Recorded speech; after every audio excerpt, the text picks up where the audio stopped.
Sobat, jumpa lagi melanjutkan kisah Tanah Warisan karya S.H. Mintarja dalam episode Candi Sari bangun dari tidurnya. Selamat menikmati. Salam budaya. Monggo kula aturi subscribe, like, komen, soho share, matur nuwun.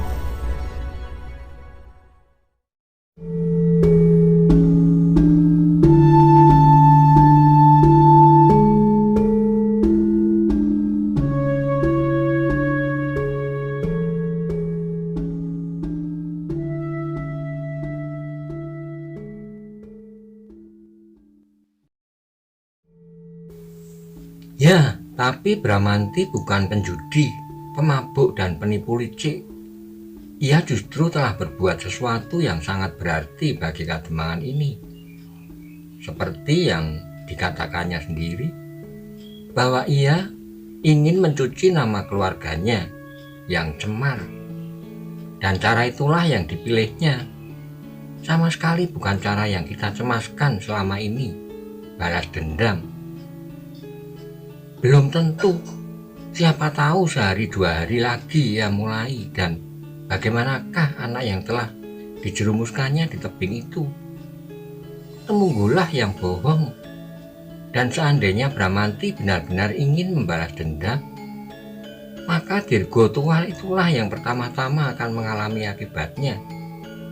Bagi Bramanti yang mampu membunuh sapu angin itu, maka Dirgo sama sekali tidak akan berarti. Bukankah Dirgolah yang merencanakan pembunuhan itu, meskipun dengan meminjam 1000 tangan orang lain? Keduanya pun kemudian terdiam sejenak. Keduanya mengangguk-anggukkan kepalanya. Memang kini mata mereka justru mulai terbuka, bahwa Bramanti sama sekali memang tidak ada niat untuk membalas dendam atas kematian orang tuanya. Setiap kali ia berkata di dalam hatinya, bukan begitu caranya berbakti terhadap orang tua. Bukan mati dibalas dengan mati, darah dibalas dengan darah. Tidak, jika demikian maka seluruh permukaan bumi akan hangus dibakar oleh dendam. Tetapi ia mencoba berbakti kepada orang tua dengan jalan ini. Cinta kasih kepada sesama, kepada kampung halaman, pada siapapun dan kepada apapun. Orang-orang Kademangan Candi Sari mulai mempercayainya justru ketika mereka mulai menyadari bahwa Bramanti adalah seorang yang pilih tanding. Setelah semuanya selesai, maka beberapa orang berusaha untuk menemui Ki Demang. Mereka menyangka bahwa Ki Demang pasti sudah pulang ke rumahnya. Dugaan itu memang benar. Ki Demang memang telah berada di Kademangan. Ia duduk tepekur seorang diri di pendopo. Keningnya masih basah oleh keringat, dan debar jantungnya pun masih belum pulih sewajarnya. Ketika Ki Demang melihat beberapa orang datang kepadanya, segera ia berteriak, "Hei, mengapa kalian datang kemari? Apakah kalian menemui kesulitan-kesulitan? Tidak, pergi saja, pergi sajalah. Aku sudah tidak mau ikut campur lagi." Tambi yang tertua di antara mereka yang datang ke rumah Ki Demang itu menjadi heran. Justru karena itu ia tidak segera menjawab. "Kalau mereka akan menumpas kalian, adalah salah kalian sendiri. Aku sudah memperingatkan bahwa perlawanan itu sama sekali tidak menguntungkan.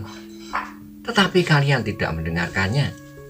Sekarang kalian berlari-lari mencari aku." "Ki Demang," berkata Tambi Sareh, "kami justru membawa kabar gembira bagi Ki Demang. Kali ini kami telah memenangkan perkelahian itu. Bahkan sapu angin telah terbunuh di medan. Bukankah hal ini merupakan suatu kebanggaan bagi kita penduduk Kademangan Candi Sari? Hei, apa katamu? Sapu angin terbunuh? Ya, Apakah pada saat itu Ki Demang sudah tidak menyaksikannya? Bohong, kalian bermimpi. Sapu angin tidak akan dibunuh oleh siapapun. Tetapi sapu angin telah mati. Tidak, ia tidak mati. Kalian keliru. Ia baru pingsan dan ia pasti akan bangkit kembali. Kami telah menguburkannya. Wajah Ki Demang tiba-tiba menjadi pucat. Dengan suara gemetar ia berkata, "Siapakah yang berhasil mengalahkannya?" "Bramanti, Bramanti." Mata Ki Demang terbelalak, tetapi kemudian kepalanya menengadah.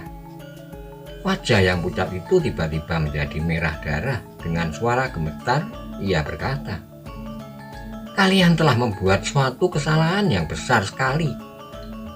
Kematian sapu angin akan menjadi bencana yang tidak terelakkan bagi kedemangan ini." Tambi menjadi semakin heran. Tanggapan Ki Demang sama sekali tidak seperti yang mereka harapkan. Bahkan agaknya pun Ki Demang telah menjadi sangat marah. "Aku tidak menyangka," Ki Demang melanjutkan, "bahwa kalian dapat berbuat sebodoh itu. Apakah kalian sama sekali tidak membayangkan bencana yang bakal menghancurkan Kademangan ini? Mengapa Ki Demang? Bukankah dengan demikian maka orang-orang Panembahan Sekar Jagad itu justru tidak akan berani datang lagi ke Kademangan ini? Oh, alangkah bodohnya kalian." Ki Demang berhenti sejenak lalu, "Hei, Ki Jogoboyo, apakah kau ikut pula?"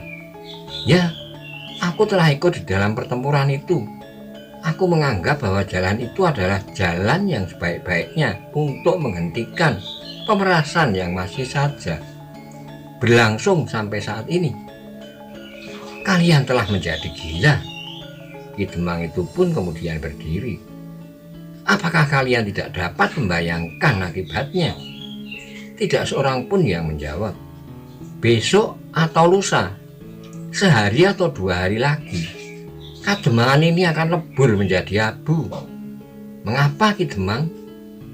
Kalau sapu angin benar-benar sudah terbunuh, maka pasti Panembahan Sekar Jagad sendirilah yang bakal datang kemari." "Kami sudah siap Ki Demang." Tiba-tiba terdengar suara menyahut, "Apapun yang bakal terjadi namun adalah tugas yang paling mulia bagi kami adalah menyelamatkan tanah ini, Kademangan ini, dan siapapun yang sengaja memeras." "Oh, kau itu Bramanti," desis Ki Demang. "Iblis manakah yang telah merasuk ke dalam dirimu sehingga kau mampu melakukannya? Tetapi kau tidak menyadari bahwa karena perbuatanmu itu, besok atau lusa kau akan dicincang bersama setiap laki-laki dari Kademangan ini. Tetapi itu tidak berarti apa-apa seandainya kami tidak mengingat perempuan dan gadis-gadis yang kami tinggalkan.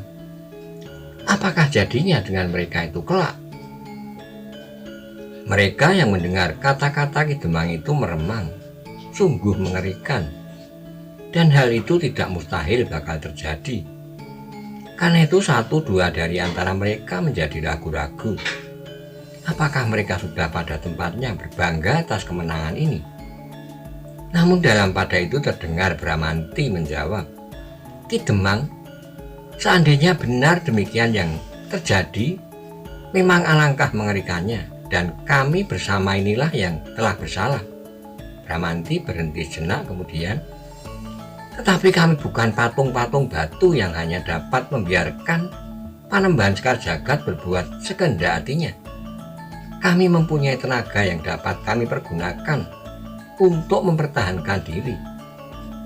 Kami akan bersama-sama menyusun suatu kekuatan untuk melawan Panembahan Sekar Jagad. Dan aku yakin Panembahan Sekar Jagad pun adalah manusia biasa seperti kita. Kalau tidak ada seorang pun yang dapat melawannya, seorang lawan seorang, maka kami beberapa orang harus bergabung untuk menghadapi Panembahan Sekar Jagad itu." Kau adalah seorang yang pandai berkaya," jawab Ki Demang. "Kau sangka Panembahan Sekar Jagad itu apa? Ia adalah seorang panembahan yang memiliki ilmu melampaui ilmu manusia biasa. Kalau kalian tidak percaya, baiklah, marilah kita tunggu bersama-sama. Baiklah Ki Demang, jawab Bramanti. Kita akan bersama-sama menunggu, tetapi kepercayaan tentang sapu angin yang tidak dapat terkalahkan telah patah.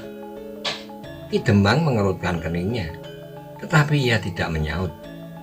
Namun demikian, berkata Ki Jogoboyo selanjutnya, terserahlah penilaian Ki Demang seterusnya. Barangkali Ki Demang mempunyai cara yang baik untuk melenyapkan kegelisahan ini.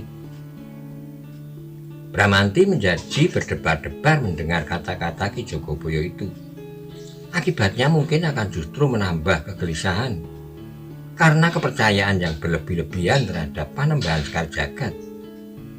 Karena itu untuk mengatasinya maka Bramanti pun berkata lantang, tidak ada kegelisahan apapun Ki Jogoboyo kalau Panembahan Sekar Jagad benar-benar akan datang dan tidak seorang pun dan bahkan bersama-sama dapat melawannya, maka aku atas nama Putut Sabuk Tampar akan dapat mempersilahkan Resi Panji Sekar untuk secara langsung menghadapinya. Nah, bagi Resi Panji Sekar, Panembahan Sekar Jagad tidak berarti apapun juga. Wajah Ki Demang yang merah menjadi semakin merah, dan ia masih harus mendengar Bramanti berkata seterusnya, sapu angin orang kepercayaan dari Panembahan Sekar Jagad tidak dapat bertahan menghadapi kita semuanya. Nah, apakah kira-kira Panembahan Sekar Jagad tidak akan mengalami nasib yang sama? Apakah sebenarnya kelebihan Panembahan Sekar Jagad dari kita masing-masing? Bibir Ki Demang menjadi gemetar. Untuk meyakinkan Bramanti, ia berkata, Panembahan Sekar Jagad itu tidak saja memiliki ilmu kanuragan yang tinggi, tetapi ia mempunyai ilmu sihir yang tiada taranya. Ia dapat menciptakan apa yang tidak ada di dalam peperangan. Ia dapat memanggil seekor burung Garuda dalam sekejap mata. Hei, potong Bramanti. Kalau begitu ada persamaan antara Panembahan Sekar Jagad dan Resi Panji Sekar. Resi Panji Sekar mempunyai ilmu yang serupa. Bukan saja burung Garuda, tetapi Resi Panji Sekar dapat menciptakan petir dan guntur, api dan hujan, gempa bumi, dan bahkan ledakan gunung-gunung berapi. Wajah yang merah itu menjadi semakin merah. Terdengar gigi Ki Demang gemeretak. Ia sadar bahwa Bramanti tidak mempercayainya. Anak muda itu sama sekali tidak percaya akan kemampuan Panembahan Sekar Jagad seperti yang dikatakannya. Karena itu maka ia pun menjadi kehabisan akal untuk menakut-nakutinya. Ki Demang, berkata Bramanti kemudian, kita tidak perlu cemas. Kita bahkan akan berangsur-angsur menjadi tenang dan tentram. Orang-orang Panembahan Sekar Jagad pasti memerlukan waktu untuk berpikir apabila mereka akan datang kemari, dan bahkan Panembahan Sekar Jagad sendiri. Terserah kepadamu, geram Ki Demang. Aku sudah memperingatkan dan kalian mengabaikan peringatanku. Ki Tambi menarik napas kemudian katanya, Ki Demang, marilah kita tanggung bersama-sama apa yang akan terjadi di Kademangan ini. Aku mengerti betapa hati Ki Demang sendiri selalu digelisahkan oleh kemungkinan yang tidak kita kehendaki sebagai seorang Demang. Namun demikian, sebagai penduduk Kademangan yang punya harga diri, seharusnya kita berani berbuat apapun akibatnya, selama kita merasa bahwa kita berjalan di jalan yang lurus dan benar. Persetan, geram Ki Demang. Aku tidak peduli lagi apa yang akan terjadi dengan kalian. Itu tidak mungkin, sahut Ki Jogoboyo. Selama kau masih menjadi Demang, maka kau masih tetap bertanggung jawab atas Kademangan ini. Kau kehendaki atau tidak? Ki Demang membelalakkan matanya, namun kemudian ia mengangguk-anggukkan kepalanya. Ya, aku masih tetap sebagai seorang Demang. Aku masih tetap bertanggung jawab atas keselamatan Kademangan ini. Aku akan mencari cara yang dapat kita tempuh tanpa menghancurkan Kademangan ini seluruhnya. Aku akan mencari hubungan Panembahan Sekar Jagad. Aku akan minta maaf atas segala peristiwa yang telah terjadi. Namun mungkin kita harus mengorbankan 1 atau 2 orang dari antara kita yang dituntut oleh Panembahan Sekar Jagad. Namun demikian, seluruh isi kademangan ini dapat tertolong. Tanpa sadarnya Kitambi melangkah maju sambil berkata, tidak ada hubungan apapun dengan Panembahan Sekar Jagad, apalagi dengan segala macam pengorbanan. Kita sudah berdiri berhadapan dan apa yang sudah kita mulai akan kita teruskan sampai tuntas. Kalau perlu kita semua akan menjadi korban bersama-sama. Kau memang gila, Tambi. Kau hanya memikirkan dirimu sendiri karena kau takut bahwa diantaranya kaulah yang diminta oleh Panembahan Sekar Jagad. Seandainya demikian, jawab Tambi, persoalannya sudah jelas. Aku akan melawan siapapun yang akan berusaha mengkhianati kami yang telah mulai dengan perjuangan ini. Terkutuklah kau, Tambi, bentak Ki Demang. Kau tidak dapat berkeras kepala membela kepentinganmu sendiri. Kalau perlu kau memang harus dicincang asalkan seluruh kademangan ini selamat karenanya. Hanya pengecut yang akan berbuat demikian. Aku kira tidak ada di antara kita seorang pengecut serupa itu. Kita akan mati bersama-sama. Tetapi kalau kita berhasil, kita akan menikmati bersama-sama pula. Ki Demang ternyata sudah tidak dapat menahan hatinya lagi, sehingga tubuhnya menggigil karenanya. Tanpa mengucapkan sepatah kata pun lagi, ia segera melompat masuk ke dalam rumahnya. Sejenak kemudian orang-orang yang ingin menemui Ki Demang itu menjadi termangu-mangu. Kini mereka seakan-akan berdiri tanpa tujuan di halaman kademangan. Aneh, desis Kitambi. Ki Demang yang sekarang ini sebenarnya bukan termasuk seorang pengecut. Aku kenal sejak masa mudaku, ia adalah seorang pemberani, tangkas dan mampu mempergunakan otaknya. Itulah sebabnya maka akhirnya pilihan jatuh kepadanya sepeninggalan Ki Demang lama, yang meninggalkan anak yang belum dewasa. Maka saat itu, seandainya anak itu sudah dewasa, maka ia akan berhak menggantikan kedudukan ayahnya. Hanya mereka yang tidak cacat sajalah yang dapat menjadi seorang Demang. Justru Bramanti yang menyaut, kedudukan Demang tidak akan dapat dilintarkan kepada seorang penjahat. Kitambi mengangguk-anggukkan kepalanya dan cepat-cepat ia menjawab, ya begitulah. Namun sikap pengecut Ki Demang sekarang sangat mengherankan. Mungkin Ki Demang sangat dipengaruhi oleh kabar-kabar yang tidak benar tentang Panembahan Sekar Jagad, sehingga ia sangat terpengaruh, jawab Bramanti. Tapi itu semua sama sekali bukan alasan untuk mencari orang lain dalam keadaan serupa ini. Kitambi masih mengangguk-anggukkan kepalanya, tetapi terkilas dalam kepalanya betapa hubungan yang kurang baik telah membatasi kedua saudara laki-laki seibu tetapi berlainan ayah itu. Setiap kali Bramanti selalu menolak hubungan dengan Panggiring tentang apapun dan dalam keadaan apapun. Maka katanya kemudian, baiklah, tetapi kita harus berusaha untuk selalu membesarkan hati Ki Demang. Kemudian kepada Ki Jogoboyo ia berkata, itu adalah tugasmu, Ki Jogoboyo. Ki Jogoboyo mengangguk-anggukkan kepalanya. Jawabnya, aku selalu bersedia berbuat apa saja, tetapi Demangku itu seperti orang ketakutan saja setiap ia menghadapi persoalan Panembahan Sekar Jagad. Cobalah menunjukkan kemampuan yang ada di kademangan ini setiap kali dan cobalah meyakinkan bahwa Panembahan Sekar Jagad pun adalah manusia biasa. Ki Jogoboyo mengangguk-anggukkan kepalanya. Ya, aku akan mencoba, tetapi tidak sekarang. Aku pasti hanya akan dibentak-bentaknya saja. Ya, kau harus dapat mencari waktu yang baik dan kesempatan yang baik pula. Ki Jogoboyo mengangguk-anggukkan kepalanya. Nah, sekarang apa yang akan kita lakukan? Bertanya Tambi kemudian. Bramanti menggeleng-gelengkan kepalanya. Tidak ada, tapi kita tidak boleh meninggalkan kewaspadaan. Tentu dan ini adalah tugasmu, Tumunggul, sahut Tambi. Tumunggul yang sejak semula berdiam diri bertanya, apakah tugas itu? Kau harus menyiapkan para pengawal, sama sekali tidak boleh lengah. untuk menghadapi kemarahan Sekar Jagad.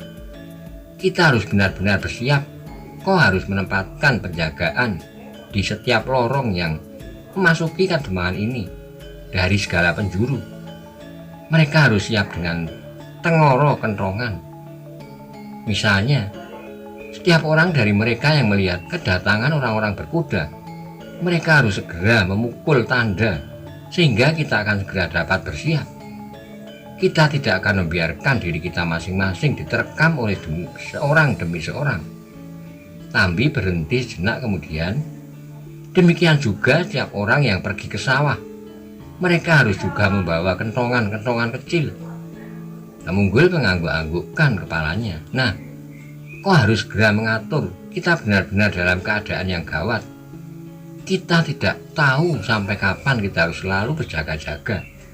Mungkin kelak apabila perselisihan antara Pajang dan Mataram telah selesai, dan salah satu daripada mereka menjadi mantap, kita akan segera mendapat perlindungan.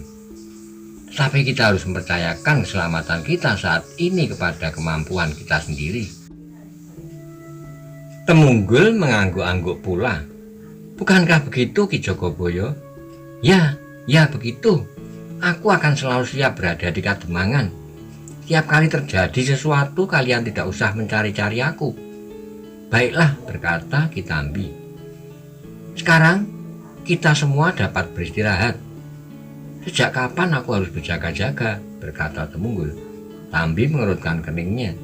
Terasa tiba-tiba saja Temunggul yang selama ini seorang pemimpin yang cakap menjadi demikian bodoh dan ragu-ragu. Sejak sekarang, jawab Tambi. Sebab kemungkinan itu tidak dapat kita duga-duga. Kapankah pembalasan itu akan dilakukan oleh Panembahan Sekar Jagad?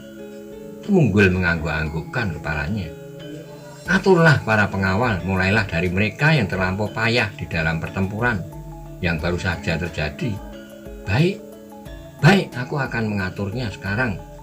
Bagus, hati-hatilah, lawan kita bukan perampok-perampok kecil yang takut mendengar kentongan titir.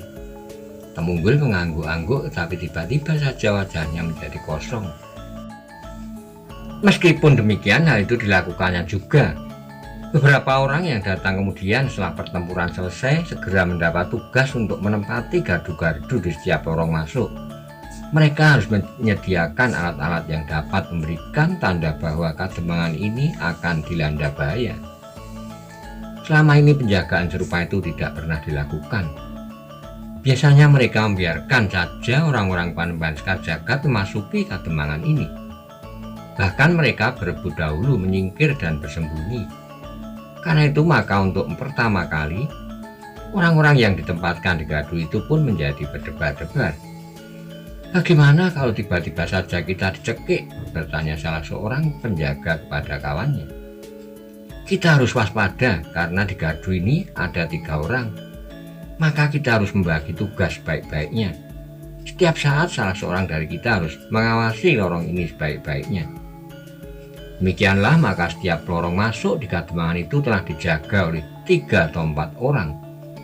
Mereka harus selalu waspada. Kalau tidak maka hidup mereka sendiri terancam dan Kademangan mereka pun terancam pula.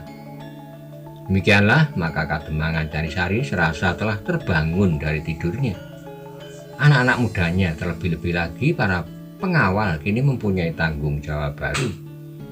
Sebenarnya tanggung jawab seorang pengawal dibantu oleh Bramanti Temunggul mengatur anak buahnya.